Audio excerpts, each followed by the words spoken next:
Welcome back mga karibin natin dito po sa ating munting channel Pinas News Review, kung saan re-reviewin po natin ang mga mahalagang balita dito sa Pilipinas. Mga simpleng komento sa mga issue dito sa Pinas. At eto nga mga karibin natin, lagot grabe. Matindi to, kapapasok lang. DDS solid supporters nga sumabog na. Tambi kinakabahan na. Yan mga karibin natin, patungkol po riyan ang ating alamin. Mula po rito sa channel Balitang Pinoy TV. Nasa description po ang full video link ng balitang ito. Subscribe na po kayo kay Balitang Pinoy TV. Yan mga karibin natin. Kung bago ka pa lang at di pa po nakapag-subscribe sa ating munting channel, please don't forget to subscribe at i-click na rin po ang bell notification para updated po kayo sa lahat ng ina-uploads nating reaction video. At eto na nga mga karibin natin, sama-sama at sabay-sabay po natin pakinggan, panoorin at bigyan ng reaksyon ang balitang ito. Ito na po.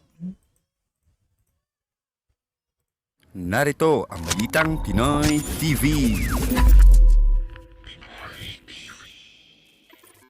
Magandang araw sa atin lahat mga kababayan. Saan man panig kayo ng daigdig naron, dito na naman tayo sa another episode ng ating vlogs. Pag-uusapan natin ngayon, ito po no. This is it, pansit mga kababayan. Ito na po ang ating pinaka-ihintay. Bukas na po magaganap ang pagtitipon ng mga solid Duterte. At yan nga po ay ang mga DDS no ho? At ang mga PP Inday Sara movement. Ako po, magsasabay-sabay na po ito mga kababayan. Makikita-kita po ano ho. Yan po ang mga pag-uusapan natin, pero bago yan, kung bago ka pa lang dito sa ating channel, mag-subscribe ka na. Dahil ito lang ang tanging channel na may kinikilingan, may pinapanigan, una sa balita, huli sa impormasyon, kaya ano pang hinihintay nyo? Pindot na, okay? Pag-usapan po natin. Makinig na po tayo ha, makinig na po tayo. Huwag na po kayong lilisaw-lisaw. Huwag na po tayong aalis mga kababayan. Ha? Ito po, ganito ang mangyayari. Naalala niyo po mga kababayan, ito pong si Ka Eric, di ba? At saka itong si Dr. Lorin Badoy, na nagsasalita sila or natatapik nga po nila ang patungkol dito sa isinampang kaso ni Franz Castro dito nga kay Pangulong Duterte. At may sasagawa nga po yan yung parang patawag dito nga po sa korte ng Quezon City Hall. No? Ngayon nga po or bukas nga po mangyayari. Ayon sa natanggap na report ni Ka Eric mga kababayan ay sinasabi niya na malamang dadagsa ang mga kababayan natin, mga DDS, mga supporters. May mga nagpasabi daw sa kanya, may mga sumusulat na sa kanya na Ka Eric, handa daw silang sumuporta. Marami po yan mga kababayan. At nung inumpisahan ko rin po itong gawan ng reaction video mga kababayan, ay it goes viral po. Napakarami po ang nanonood. Tingnan nyo po ang aking mga upload mga kababayan. Kung topic po papunta dito sa rally, ang tao po talaga grabe ang viewers, no? Ang dami pong nanonood. Nagtitrending po talaga ang mga video natin na papunta roon, no? Na makikiisa sa rally. Ayan, nakikita ko mga comments ninyo, oh. Gustong-gusto nyo makiisa. Ayan, oh. Ayan, oh. So yan mga karibin natin, isa lang po ang ibig sabihin nito, no? At mali po yung mga nagsasabi na wala na raw, di umano, ang mga DDS mga karibin natin, ha? Sinasabi po yan ng ibang mga vloggers at napapanood po natin yan, ha? Pero mali po kayo, ha? Malamang hindi lang po active, no? Yung mga ibang DDS, mga karibin natin, sa social media. Pero pagdating po sa, di ba, sa physical, sa actual, nandyan po sila. Ha? Hindi po sila natutulog, mga karibin natin. Hindi po sila bumabaliktad, yan, ha? Hindi po tulad ng ibang mga kilala nating vloggers, di ba? Nung dati, kapanahonan pa ni dating Pangulong Duterte, halos mga karibin natin, halos araw-araw nag-co-content patungkol po kay dating mahal na Pangulong Duterte, mga karibin natin. Pero nang palitan po ng administrasyon, mga karibin natin, wala, nagsitalunan mga karibin natin at di ba? Parang mga ahas na tumutuklaw kay dating Pangulong Duterte, mga karibin natin. No? So, mali po kayo. Ito po ang mga tunay na DDS, mga karibin natin, mga supporter po. At malamang sa malamang ay porsyento lang yan ng kabuuan, no, mga karibin natin. Ang iba dyan, walang pamasahe, no, mga karibin natin. At yung iba dyan, malalayo, no? Kaya hindi na nakapunta dyan. Pero supporter po sila ng ating ng mga Duterte, no? Yan. Tumataas pa ang ating viewers, oh. Hindi naman siguro kayo mga nandito, hindi kayo mga ano eh. Patingin nga mga kababayan, mag-ano nga kayo? Mag-comment ka kayo ng kulay green, no? Kung gusto niyo talagang magpakita ng support, kung talagang totoo kayo. Patingin nga kung talagang hindi kayo mga robot diyan. Mag-sign nga kayo mga kababayan ng kulay green or kaya sasama ako. Sabihin niyo nga ganun para makita lang ng ng live, no? Pearl Russell, shoutout po, Virginia. Wear green t-shirt. Ayan. Before 8 AM po, sabi ni Joey Ferrer. Ayan ho. Magdadalawang-libo na ang ating viewers, no? At marami pa po ang magre-reply nito. Patingin ko lang. Ano ho? Sasama kami, sabi ni Leonardo Trarugan. Ayan, Alachuche, ayan na, si Sumar. Alicia Ucial, no? Ayan na po, Solid Duterte, Virginia Malonzo, Brightstone, Home Tutorials. Gagawa mo lang, ayan, ayan natin na yan. Yan may nag-isang nalutang, Zini Nalayog, EE, Earl, Roberto Mercadal, no? Mabuhay ka, Tatay Digong, May Chan. Ayan na po, puro na po ito. Ayan na ho. Ayan na. Salamat, BMR, Dots TV. Ayan na ho. Nish Yusa. Kasama ako. Noel David. Ayan. Ayan na po sila. Ayan po mga kababayan. Ayan patunay po yan. Ano ho. Mahirap po mag-isip, no? Ayan na po, no? Nagkulay green na ang ating chat box, oh. Ayan na po siya, oh. Nagkulay green heart na po ang ating chat box. Ibig sabihin po yan, talagang tumutugon po kayo mga kababayan, excuse me. So, isa lang po ang punto nito.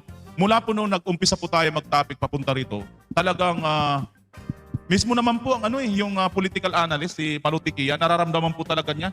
No? Sinasabi nga niya na kakaiba po ito si Tatay Digong. No? At sinasabi, mayroon pa rin po tayo naririnig dito mga kababayan na mayroon lang po isa rito magsabi na magpanawagan na lumabas po tayo lahat. Ako, pupunta na po ang lahat dyan.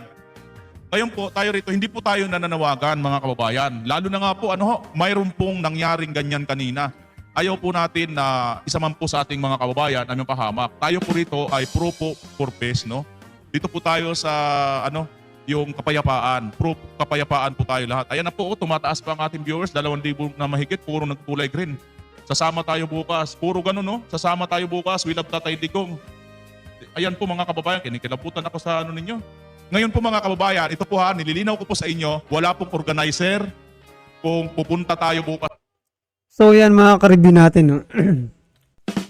Kabahan na po itong si Tamba, mga ka-review natin. Dito sa mga taong bayan na po ito mga ka-review natin, hindi po ito mga politiko. Ibig sabihin po, ito po yung mga boss ninyo, no? Boss ng mga politiko, ang taong bayan. Kasi pag taong bayan na po talagang magsalita, no? Na, for example lang mga ka-review natin, for example, taong bayan na magsabi na i-impeach, no? Patalsikin, no? Itong si Speaker Tamba, mga ka-review natin, wala po silang magagawa. Kasi taong bayan po, no, ang masusunod dito sa bansang Pilipinas. Hindi po kayo ng mga politiko, no? Kung di po ang taong bayan ang boss ninyo. Tama po ba mga ka-review natin? No? Taong bayan po ang magdidesisyon kung mananatili ka pa dyan o tanggalin ka na talaga ng tuluyan. Pas doon, wala po akong update po ito sa inyo mga kababayan. Nagpuntak na po ako. Kinuntak ko na po ang kasamahan kong vlogger, no? At kumuntak po ako sa iba't iba pa po na mga bubwet na maaari ko pong makausap about po dito mga kababayan. Wala po akong narinig na mayroon pong nag-organize. Meaning po, kung pupunta po tayo bukas doon, ay kanya-kanya po tayo mga kababayan. Anong ibig sabihin? Una po natin, i-safety po ang ating mga sarili. Safety first mga kababayan. Kung sakasakali po pupunta po kayo roon, ito po ang una ninyong pakinggan sa aking mga kababayan. Makinig po kayo lahat, makinig po. Inuulit-ulit ko po wala pong nananawagan na pumunta po tayo roon. Kung pupunta po tayo roon, kusang loob po natin ito mga kababayan. At kanya-kanya po tayong magdala ng ating baon, kanya-kanya po natin, una sa lahat, i-safety po ang ating mga sarili. Kung medyo po nararamdaman po natin na delikado po dahil nga po sa may nangyari po doon sa Mindanao, ay marapat na lang, mabuti na lang po mga kababayan na sa bahay na lang po tayo, no? Sa bahay na lang po tayo, lalo na nga po sa may mga karamdaman. Salamat po sa mga nag-like 2,238 ang ating viewers, tumataas pa po. At 1,127 na po ang nag-likes. Palakpakan po natin. Salamat po mga kababayan. Magbaon po tayo. Una po, tubig. Ayan po, tubig po ang pinaka-importante sa atin. At may mga sakit po mga kababayan, lalo na po mga senior natin mga kababayan, please. Please, nakikiusap po ako sa inyo. Wag na po ninyo pumunta roon kasi po, lalo na mahina na po ang ating katawan. Manood na lang po kayo sa mga magla-live, katulad sa atin bukas, magla-live po tayo. Manood na lang po kayo mga kababayan ha. Manood na lang po kayo, pakiusap ko lang po. At ingat po tayo mga kababayan. Kung nararamdaman po natin medyo delicates, iwas na po tayo kaagad. Ano ho? Mahalaga po sa atin ang ating buhay. Mahalaga po ang kaligtasan natin. Ibalik po natin, totoo po ba? Nabuhat nung nag-war on drugs, nagtago na tayong lahat mga Pilipino? O nabawasan ng krimen? Tumahimik ang Pilipinas? Pwede na ulit tayo maglakad ng gabi? Bakit po yung magagandang proyekto ni Tatay Digong, sinisiraan nyo lahat ngayon? Ang naninira po kay Tatay Digong, yung mga pinalitan niya sa tungkulin, yung mga dilawan at mga kakamping. Di ba? Yan po ang naninira kay Tatay Digong ngayon. At saka yung mga tao ngayon sa pamahalaan. Bakit? Simple lang. Kung wala kayong magagawang proyekto katulad ni Tatay Digong, ang tanging gawin nyo, o yan, magsalita kayo lahat ng mga vlogger. Sige, siraan nyo. Siraan nyo lahat. Pasasamain nyo na lang si Tatay Digong kasi hindi nyo kayang ituloy yung kanyang mga ginawa. Pasamain na lang natin. Katulad ng pagpapasama ng mga dilawan sa tatay ni Pangulong Marcos. Pinasama yung martial law hanggang sa sumama na. Sino po yung mga galit na galit sa martial law? Yung mga hindi po umabot sa martial law. Ang problema, umabot tayo lahat sa war on drugs Naranasan natin lahat yung war on drugs. At natuwa tayo. Doon ako nasasaktan Bawal po palang magkaroon ng matinong pangulo. Bawal po palang magkaroon ng pangulo na hindi nagnakaw sa kanyang tungkulin. Bawal po pala magkaroon ng isang pangulo na napakaraming proyekto para sa ating bayan. Kasi, alam niyo kung bakit? Kasi yung inutil na pangulo nung dinatnan niya, si Pinoy, magagalit yung mga tauhan ni Pinoy. Kaya ang ginagawa ng mga tauhan ni Pinoy matagal ng panahon, sinisira lahat ng legacy ni Pangulong Duterte. Ginagamit ang media. Alam niyo po mga karibin natin kung bakit marami pong galit? Kasi marami po ang tinamaan. Yan ha. Marami po ang tinamaan ng kapanahunan ni dating Pangulong Duterte, no? Siguro ko ito ngayon yung chance na nila, no? Na gumanti man lang, no? Makabawi man lang dito kay dating Pangulong Duterte. Kaya todo po ito sa paninira ngayon, no? At yan lang po, no? Yung mga taong naninira po kay dating Pangulong Duterte, kung hindi po sila tinamaan ng war on drugs, mga karibin natin, malamang, ito po yung mga, marami si Pangulong Duterte na maraming pinatanggal sa pwesto nung kapanahunan niya diba? O siguro ko, dun sila. Or di kaya itong mga oligarko, mga karibin natin, na, diba? Pinag-PPI ni dating Pangulong Duterte. Halos nung panahon ni dating Pangulong Duterte, mga karibi, wala siyang kaibigan Diba? Yung mga masasabi mo ng kaibigan niya, yung mga talagang nasa administrasyon niya, no? Yung mga piling-piling tao. Halos lahat ng tao nun galit sa kanya diba? Mga karibi natin sa mga ginagawa niya. Pero yung masang tayo, mga karibin natin, tayong mga masa, natutuwa kay dating Pangulong Duterte sapagkat siya lang po ang Pangulo, mga karibin natin, na nakagawa nun. Hindi ba nga? Yung Manila Bay, napakarami pong, ini-example lang po natin yan, maliban po sa war on drugs, di ba? Yung Manila Bay po,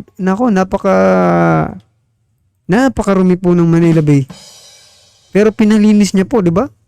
Siya lang ang Pangulo na nagsalita ng ganun at agad-agad na inaksyonan naman ng mga LGU. Di ba? Tama po. Talagang marami pong tinamaan, no? Sa panahon ni dating Pangulong Duterte. Kaya sinisiraan nila ngayon, no?